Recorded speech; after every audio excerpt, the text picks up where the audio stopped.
Picture this. The room is dark, your headphones are on, and the only light comes from your screen. When suddenly, something shifts in the shadows. That's the exact feeling we're going after today. Welcome back to Playverse Gaming, the channel where we dive deep into the games we love, and sometimes the ones that terrify us the most. Today we're counting down 10 horror games you absolutely must play alone at night. These games aren't just about jump scares, they're the ones that crawl into your mind and refuse to leave. Before we start, don't forget to smash that like button, subscribe to Playverse Gaming, and hit the bell so you never miss our latest deep dives. Alright, lights off, volume up, let's begin. Alan Wake 2 is one of the most atmospheric horror experiences I've ever played. Remedy has mastered the art of psychological horror, blending surreal storytelling with gameplay that constantly keeps you guessing. You switch between Alan and FBI agent Saga, which gives the narrative a layered, almost dreamlike quality. What really stands out is how the game blurs reality and fiction. Sometimes you can't even tell if you're in control or trapped inside Alan's novel. The visuals are gorgeous yet deeply unsettling, filled with eerie lighting and haunting imagery. Every shadow feels alive, every sound in the woods makes you stop in your tracks. There are no cheap scares here. Instead, the tension builds slowly, wrapping around you like a nightmare you can't wake from. Playing alone at night? Trust me, it will leave you questioning what's real.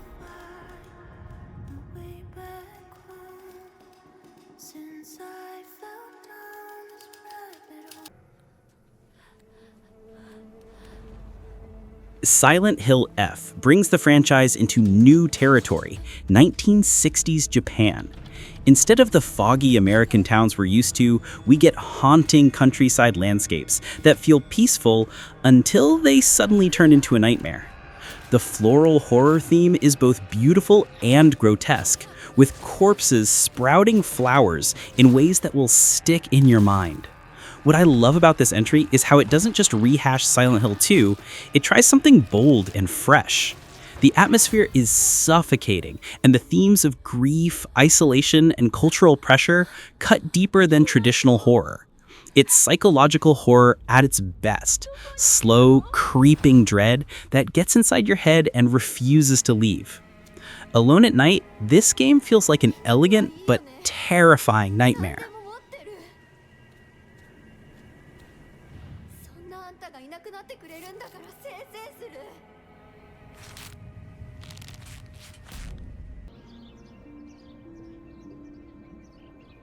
Martha is Dead. Martha is Dead is one of those games that stays with you long after you finish it. Set in Italy during World War II, you play as Julia, dealing with the mysterious death of her twin sister. What makes this game so chilling is how it mixes real history with psychological terror. The line between reality and Julia's imagination gets blurrier the further you go, making you question everything you see. Some sequences are genuinely disturbing, pushing you to places you might not want to go. It's less about monsters and more about trauma, grief, and the darkness of the human mind. Playing it alone at night feels suffocating, not because something will jump at you, but because of the emotional weight pressing down on you. It's a heavy, unforgettable experience.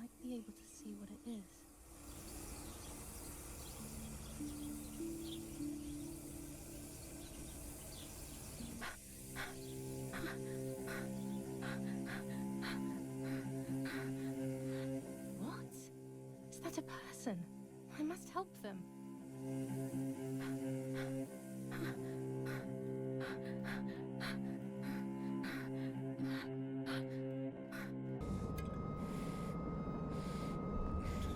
Silent Hill 2 Remake.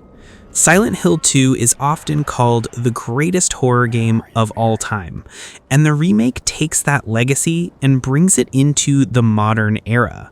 With updated visuals, sound design, and atmosphere, everything feels sharper, more terrifying, and more immersive.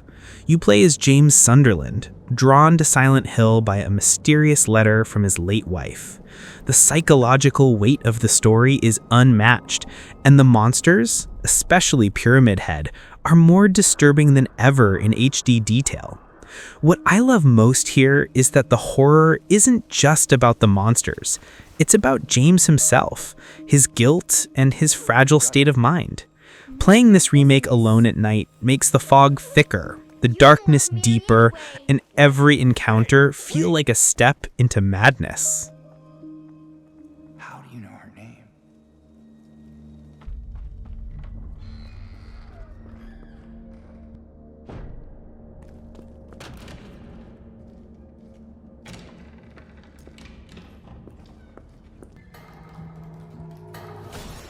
Dead Space Remake.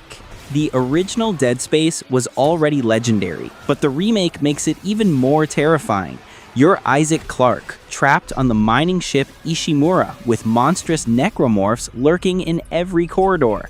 The new lighting system makes shadows move in ways that trick your eyes, and the sound design is second to none. You'll hear whispers, clanging metal, and creatures crawling in the vents above you. What I personally love is the feeling of helplessness. You're always low on ammo, always one step away from death. The remake adds more gore, better graphics, and even expands Isaac's character, making the story richer. Playing this alone at night with the volume cranked up makes every hallway a test of courage.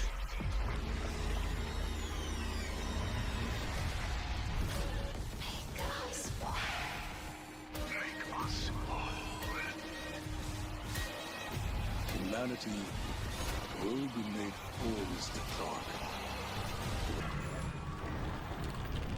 Madison is one of the scariest indie horror games I've ever touched. It throws you into a haunted house where a demonic entity torments you through cursed photographs. The Polaroid camera mechanic is brilliant. You take photos to reveal hidden clues or horrors you wish you hadn't seen. The atmosphere is relentless, with every creak of the floorboards and every sudden whisper putting you on edge. The game doesn't rely on action, it's pure psychological terror, keeping you constantly paranoid. What's so impressive is how it turns such a simple concept into a horrifying journey. Playing this alone, in silence, makes you feel like something is right behind you waiting to strike. It's short, but it delivers pure fear.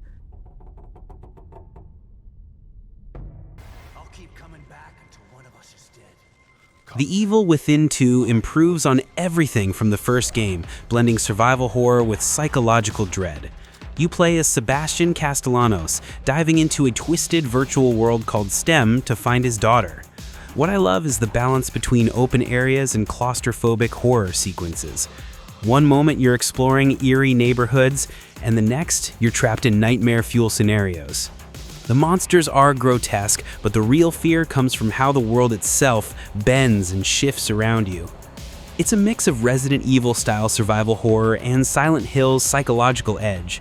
Alone at night, the surreal environments and disturbing visuals will absolutely get under your skin. Your precious daughter. Isn't this what you wanted? Visage is probably the closest thing we'll ever get to a full-length version of PT. You're stuck in a massive, haunted house where every corner hides something unsettling. The pacing is slow, deliberately so, building tension until you're begging for it to break. The game plays tricks on your mind. Lights flicker, doors close by themselves, and shadows move when they shouldn't. It's the kind of horror that doesn't rely on monsters, it relies on your own paranoia. The house feels alive, and the more time you spend in it, the more it feels like it's consuming you. Playing this at night with headphones is almost unbearable, but in the best way possible.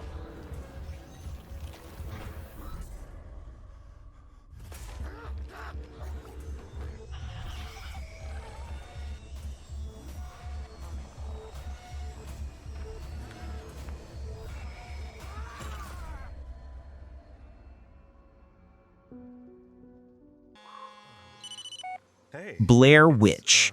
Based on the legendary horror film, Blair Witch puts you in the shoes of a former police officer searching for a missing child in the Black Hills forest. What makes it so terrifying is the combination of found footage style mechanics and the oppressive forest atmosphere. You're never sure what's out there in the dark, and the game plays heavily with your perception of time and space. Your dog Bullet adds comfort, but also increases the tension when he starts barking or whimpering at things you can't see. Personally, I think this game nails the feeling of being lost and hunted in the woods. At night, the forest feels endless, and every sound makes you look over your shoulder. What did you see? It's hard to explain. Memories? Bad memories.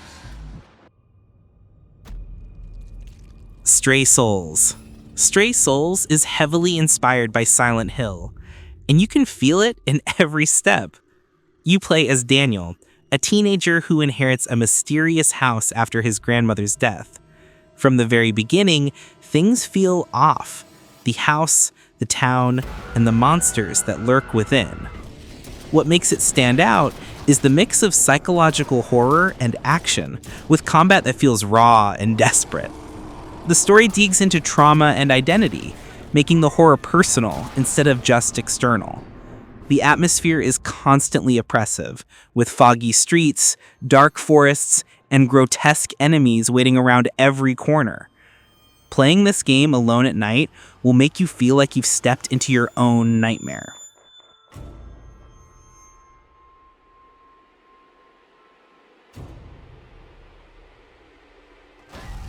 And that's it. 10 horror games you need to try alone at night. Each one delivers chills in its own way, from psychological nightmares to pure survival terror. Which one would you actually dare to play in the dark? Let me know in the comments. If you enjoyed the video, don't forget to like, subscribe to Playverse Gaming, and hit the bell so you don't miss the next one. Until then, keep the lights off and good luck.